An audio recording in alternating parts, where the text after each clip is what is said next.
everybody. I look absolutely horrible. I apologize. About as good as it's gonna get. I haven't done a video in 2 months. I cannot believe it's been 2 months. Um, so Evelyn is sleeping right now, but I have a picture that I will show of her.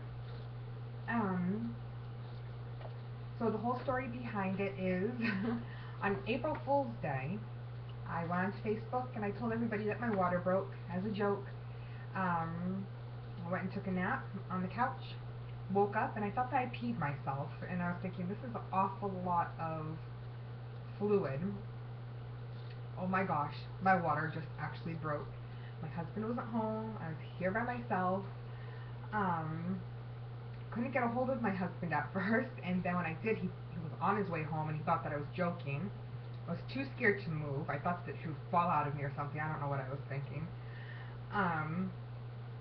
So when he walked in the door, he still thought that I was joking. He was kind of taking his time, but he believed me when I wrapped a blanket around me and made her run for the bathroom.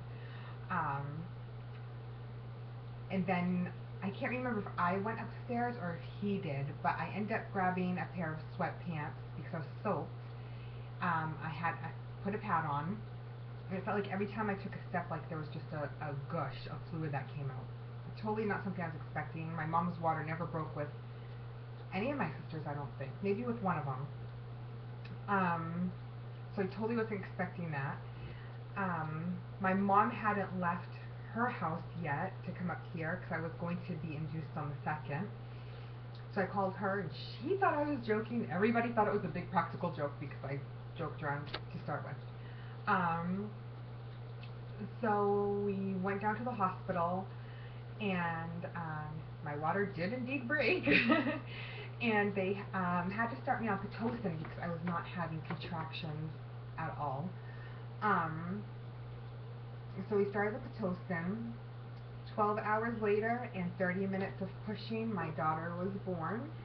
She was born on April 2nd, 2014 at 6:29 in the morning. She weighed 7 pounds, 9.8 ounces, and she was 20 inches long. Just let me cover up the last name here. This is my daughter. So, yeah, she's perfect. She is actually going to be 9 weeks old on Wednesday. She's going in for her shots on Monday. I'm trying to think if there's anything to really remember. I guess funny story, you know, my mom eventually made it there. They had to put me into a different room. I got up to 4 centimeters and then I decided to get into a warm bath. While I was in the bath trying to breathe through my contractions, my husband asked me when we were going to have baby number 2. And everybody expected that I would have reached through to punch him or something, but I just said, I don't think right now is a good time to be asking me this question. After I got out of the bath, I asked for an epidural. I was so scared it was going to hurt. I didn't feel a thing, and they had to do it twice because the first one was a block. They couldn't get the fluid in, so they did it a second time.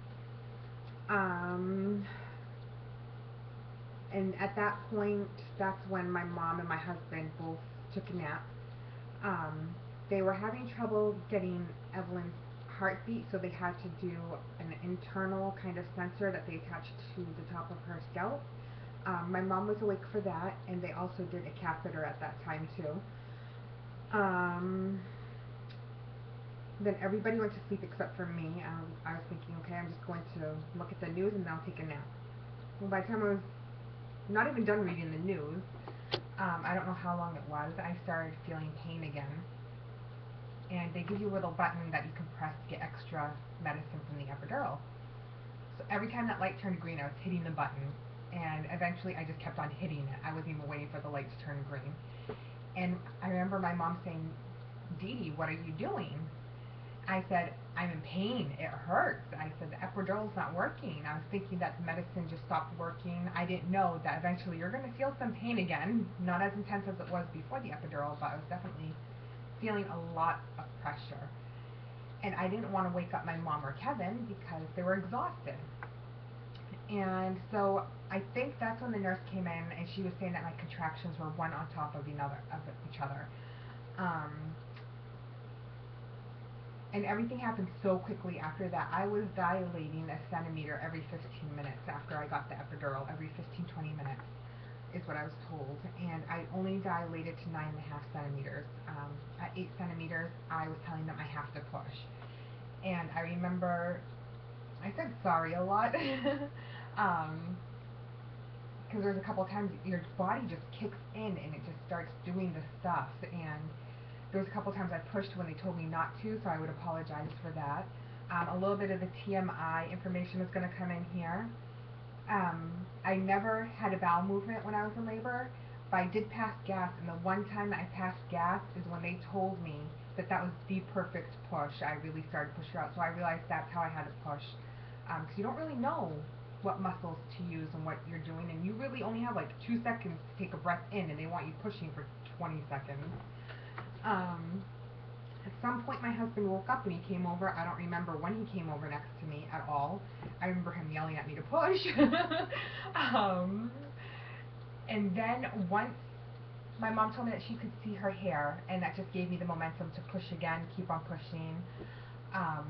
And then I remember my husband saying, "Oh my God, I can see your head, I can see your head." And the doctor then told me to stop pushing. I have my daughter's head where everybody can see it, and she wanted me to stop pushing. So I did, and they didn't realize that she's going to come out so quickly. So the doctor had to put on a kit. To me, it felt like it was 5-10 minutes, but my husband said it was a matter of seconds. And then I wanted skin to skin right away, so she came out very quickly. They put her on my chest. She cried. It was beautiful. My husband, who is this macho guy, he started crying. My mom was crying.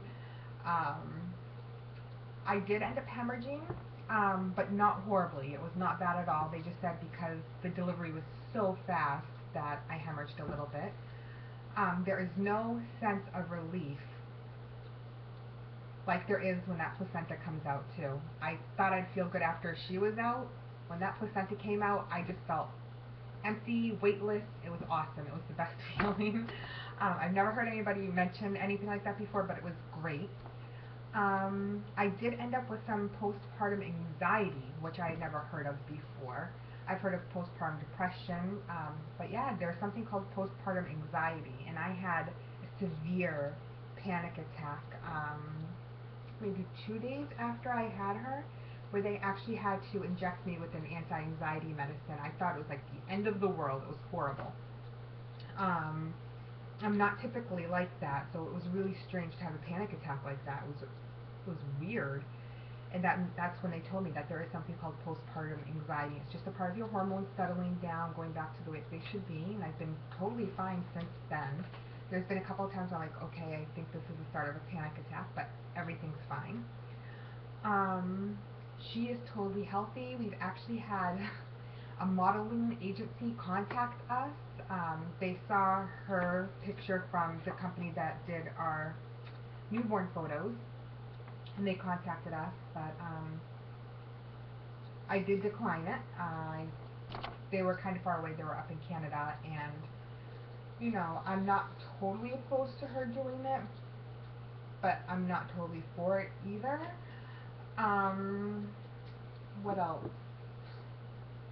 I think that is just about it.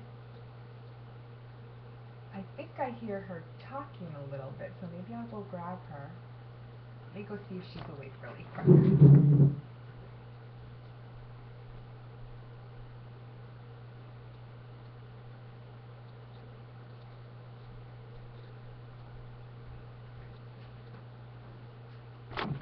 You know, she's talking in her sleep. I guess the one last other thing I will mention is the weight loss. I am now 30 pounds under pre-pregnancy weight. So we had to go shopping for a whole new wardrobe. I am exhausted. You can see the bags underneath my eyes. I'm wearing no makeup. And it's just me, so I'm lucky if I can hop in the shower, which I did today, but I did not have time to blow dry my hair. And I think that's just about it. So I will catch up with you guys at some point again, and I hope you're all doing well. Talk to you later. Bye.